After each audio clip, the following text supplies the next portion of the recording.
नमस्कार शिक्षक मित्रांनो, आज आपण मराठीतील एक घटक प्रयोग या घटकाचा अभ्यास करणार आहोत.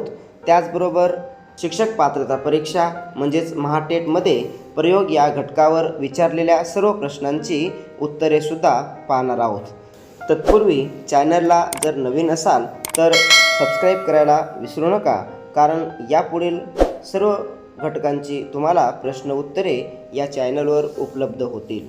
प्रयोगाचे 3 प्रकार पडतात. एक कर्तरी प्रयोग, दुसरं कर्मणी प्रयोग, तिसरं भावे प्रयोग. तर विद्यार्थी मित्रांनो, प्रयोग म्हणजे काय? तर प्रयोग म्हणजे वाक्यातील कर्ता, कर्म, क्रियापद यांच्यातील परस्पर संबंधाला प्रयोग असे म्हणतात. प्रयोगाचा पहिला प्रकार आहे कर्तरी प्रयोग. कर्तरी प्रयोग ओळखण्याच्या खुणा. कर्तरी प्रयोगामध्ये क्रियापद हे कर्त्याच्या लिंग, वचन, पुरुष याप्रमाणे बदलत असेल तर त्याला आपण कर्तरी प्रयोग असे म्हणतो. उदाहरणार्थ, राम खेळतो, सीता खेळते, मुले खेळतात. या ठिकाणी कर्त्यानुसार क्रियापद बदलतात. सेकंड, कर्तरी प्रयोगात कर्त्याला कोणताच प्रत्यय लागत नाही, म्हणजे तो कर्तरी प्रयोग असतो. उदाहरणार्थ, राम आंबा खातो. थर्ड, कर्तरी प्रयोगामध्ये कर्ता हा नेहमी प्रथमांत असतो.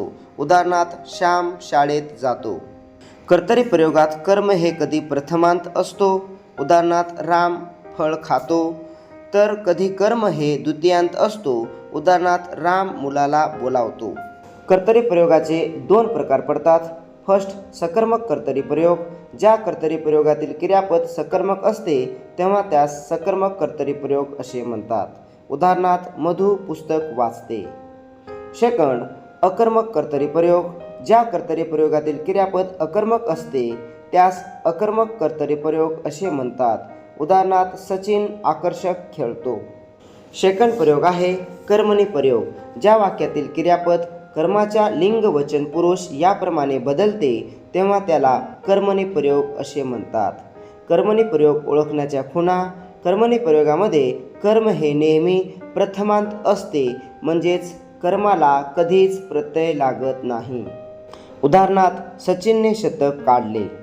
सेकंड, कर्मणी प्रयोगामध्ये कर्ता हा कधीच प्रथमांत नसतो, तर तो तृतीयांत, चतुर्थांत, सविकरणी तृतीयांत, च्याने व शब्दयोगी अव्ययांत असतो. प्रयोगाचा तिसरा प्रकार आहे भावे प्रयोग.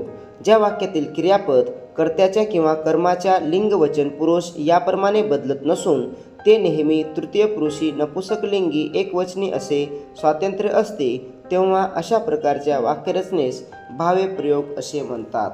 उदाहरणार्थ, रामाने रावणास मारले, पोलिसाने चोरास पकडले. तर मित्रहो, कर्तरी प्रयोगामध्ये कर्त्याला प्रत्यय नसते, कर्मणी प्रयोगामध्ये कर्माला प्रत्यय नसते आणि भावे प्रयोगामध्ये कर्त्याला व कर्माला या दोघालाही प्रत्यय असतो व क्रियापद हे नेहमी तृतीय पुरुषी, नपुंसकलिंगी, एकवचनी असे स्वातंत्र्य असते. यानंतर आपण महाटेटमध्ये विचारल्या गेलेल्या प्रश्नांची सविस्तर उत्तरे पाहणार आहोत. चला तर मग प्रत्यक्ष सुरुवात करूयात. फर्स्ट क्वेश्चन, वाक्यातील क्रियापद जेव्हा कर्माप्रमाणे बदलते तेव्हा प्रयोग होतो. टी पेपर 2 मध्ये 2025 साली विचारला गेलेला प्रश्न आहे. वाक्यातील क्रियापद जेव्हा कर्माप्रमाणे बदलते तेव्हा कर्मणी प्रयोग होतो. उदाहरणार्थ, फर्स्ट, रामाने आंबा खाल्ला. सेकंड, रामाने काकडी खाल्ली. म्हणजे आंबा व काकडी या कर्माप्रमाणे क्रियापद बदलतात, त्याला आपण कर्मणी प्रयोग म्हणतो. नेक्स्ट क्वेश्चन, आकाशातून पावसाच्या धारा कोसळल्या या वाक्याचा प्रयोग ओळखा. या ठिकाणी क्रियापद आहे कोसळल्या. कोसळणाऱ्या काय तर धारा, म्हणजेच पावसाच्या धारा या वाक्यातील कर्ता आहे आणि कोसळल्या हे क्रियापद आहे आणि या वाक्यामध्ये कर्म नसल्यामुळं या ठिकाणी प्रयोग होतो अकर्मक कर्तरी प्रयोग, कारण की कर्त्यानुसार क्रियापद बदललेलं आहे आणि कर्त्याला कोणतंच प्रत्यय लागलेलं नाही. नेक्स्ट क्वेश्चन, पुढीलपैकी अकर्मक कर्तरी प्रयोगाचे वाक्य कोणते? टी पेपर 1 2024 साली विचारलेला प्रश्न आहे. फर्स्ट ऑप्शन आहे, डोंगरावर हिरवेगार गवत उगवले होते. उगवणारे कोण तर हिरवेगार गवत हे वाक्याचा कर्ता आहे आणि या गवतानुसार क्रियापद बदललं आहे व वाक्यात उगवण्याची क्रिया गवतावरच थांबते म्हणून वाक्यामध्ये कर्म नाही म्हणून अकर्मक कर्तरी प्रयोगाचे उदाहरण आहे. सेकंड ऑप्शन आहे पक्षी अंगणात दाणे टिपतात.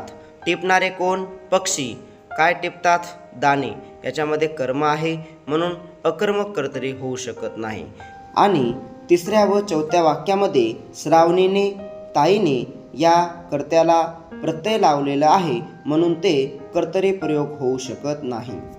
नेक्स्ट क्वेश्चन, सूर्य उगवला हे कोणत्या प्रयोगाचे उदाहरण आहे? TET पेपर 2 2024 साली विचारलेला प्रश्न आहे. सूर्य या ठिकाणी कर्ता आहे, उगवला हे क्रियापद आहे. कर्त्यानुसार क्रियापद बदलतं आणि वाक्यामध्ये कर्म नसल्यामुळं अकर्मक कर्तरी प्रयोगाचं उदाहरण आहे. नेक्स्ट क्वेश्चन, क्रियापदाचे रूप नेहमी तृतीय पुरुषी नपुसकलिंगी एकवचनी स्वातंत्र्य असणारा प्रयोग कोणता? TET पेपर 2 2021 साली विचारलेला प्रश्न आहे. याचं योग्य उत्तर आहे भावे प्रयोग. भावे प्रयोगामध्ये क्रियापद हे नेहमी तृतीय पुरुषी नपुसकलिंगी एकवचनी असे स्वातंत्र्य असते.